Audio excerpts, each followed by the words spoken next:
Bonjour et bienvenue à toutes et tous pour ce nouveau chapitre de Terminal qui va traiter des statistiques à deux variables. Ce chapitre n'est pas nouveau puisqu'il a déjà été abordé en classe de première. Entre autres, vous avez vu l'ajustement affine en première. L'ajustement affine, je vous rappelle que c'est un ajustement qui se fait à l'aide d'une droite, donc une droite qui va passer par votre nuage de points et qui va concerner le maximum de points possible. En classe de terminale, vous allez consolider ces acquis et vous allez utiliser de nouveaux types d'ajustements en découvrant de nouvelles fonctions. Entre autres, la fonction logarithme décimal et les fonctions exponentielles. J'attire votre attention à propos de deux éléments.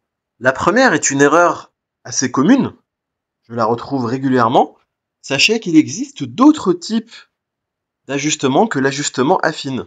La seconde chose, c'est qu'à partir de ce choix d'ajustement, vous allez pouvoir extrapoler, c'est-à-dire que vous allez prédire un résultat, donc une donnée qui sera en dehors du nuage de points, ou vous allez pouvoir faire une interpolation, interpoler, vous allez donner un résultat qui sera dans le nuage de points. Dans le cas de l'interpolation, nous allons parler d'estimation de données, alors que pour l'extrapolation, nous allons parler de prédiction.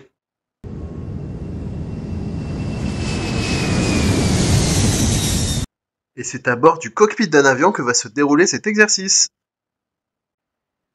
Comme toujours, c'est à travers un exercice pris au hasard sur le net que nous allons tenter de comprendre la leçon. Vous retrouverez dans la description de la vidéo un lien vous menant vers la feuille d'exercice. C'est un exercice type CCF, donc vous avez la problématique écrite en rouge. Cet exercice nous transporte dans un cockpit. Dans ce cockpit, nous regardons le tableau de bord, et là, comme indiqué sur le document, vous voyez que l'aiguille de l'altimètre ne fonctionne pas, c'est-à-dire qu'elle ne peut pas indiquer l'altitude de l'avion. Par contre, nous avons indiqué la pression atmosphérique qui est exercée à l'extérieur. L'enjeu est de taille, car notre avion va devoir être à une altitude supérieure à 2500 mètres pour espérer franchir la montagne. Alors comment faire lorsque notre altimètre ne fonctionne pas? Eh bien en se basant sur les pressions atmosphériques. Une expérience avec un ballon sonde va permettre de corréler pression atmosphérique et altitude dans cette région montagneuse. Alors, l'avion est-il à la bonne altitude pour franchir ce relief? Alors appuyez sur pause et faites vos calculs. Dites-nous si notre altitude est suffisante. J'attends.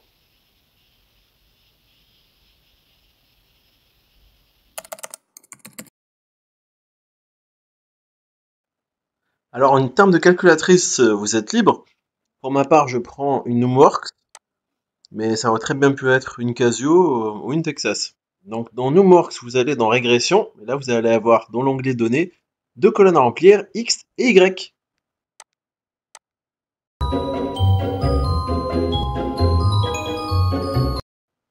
Alors c'est magique, mais les deux colonnes se sont remplies. Première colonne X, deuxième colonne Y. Ne faites surtout pas l'erreur de faire deux colonnes X, sinon vous n'aurez pas de résultat. Donc au niveau de notre tableau c'est fait, il suffit d'aller maintenant dans graphique pour voir notre nuage de points. Le nuage de points est le suivant. Maintenant nous allons choisir le modèle, donc on peut aller sur le linéaire de la forme AX plus B. Vous voyez ce que ça donne, donc ça passe a priori au niveau de certains points, un petit peu au-dessus, un petit peu en dessous. On va vérifier le coefficient de corrélation. Il est de 0,99 suivi d'un 7, ce qui est déjà très bon. Mais on va tout de même en essayer un autre. Donc, au hasard, on va prendre le cubique, qui est de la forme ax au cube plus bx au carré plus cx plus d. On va voir ce que ça va donner. Donc là, vous voyez déjà aussi que ça a l'air plutôt pas mal, prometteur. Coefficient de corrélation est de 1. Rappelez-vous vos cours de première, le coefficient de corrélation, son maximum est de 1. Une fois que vous avez choisi votre ajustement, vous allez pouvoir retourner dans le menu, ici, graphique, puis dans régression. Je vous rappelle avant de retourner dans régression, que l'axe DY va vous représenter l'altitude de l'avion, donc 1000, 2000, 3000, 4000, etc. mètres, alors qu'en dessous, l'axe des X va vous représenter la pression atmosphérique en hectopascal. Donc nous retournons dans régression. Ici, vous avez un rappel, donc le modèle cubique, vous avez l'équation de la régression, donc avec des x au cube, puis des x au carré, des x, etc. Le r au carré, toujours aussi bon, il est de 1. Et là, vous allez avoir les prédictions, donc les prédictions sachant x et les prédictions sachant y. Si nous rentrons dans les prédictions sachant y, ça veut dire que vous rentrez une altitude. En rentrant une altitude, vous obtiendrez comme résultat une pression atmosphérique. Donc ça nous intéresse pas car nous n'avons pas d'altitude, c'est justement ce qu'on cherche. Par contre, ici, nous avons une pression atmosphérique. Nous allons retourner au niveau de l'exercice. Vous voyez ici, vous avez 750 hectopascales.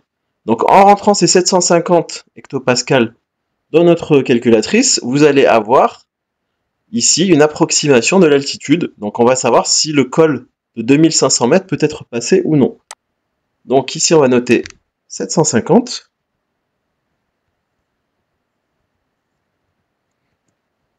On valide.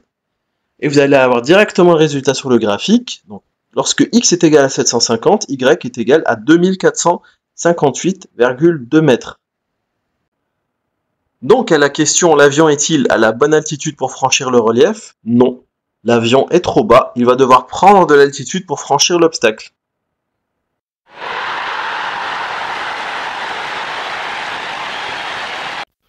Ah merci, grâce à vos calculs, nous allons pouvoir arriver à bon port. Vive les maths!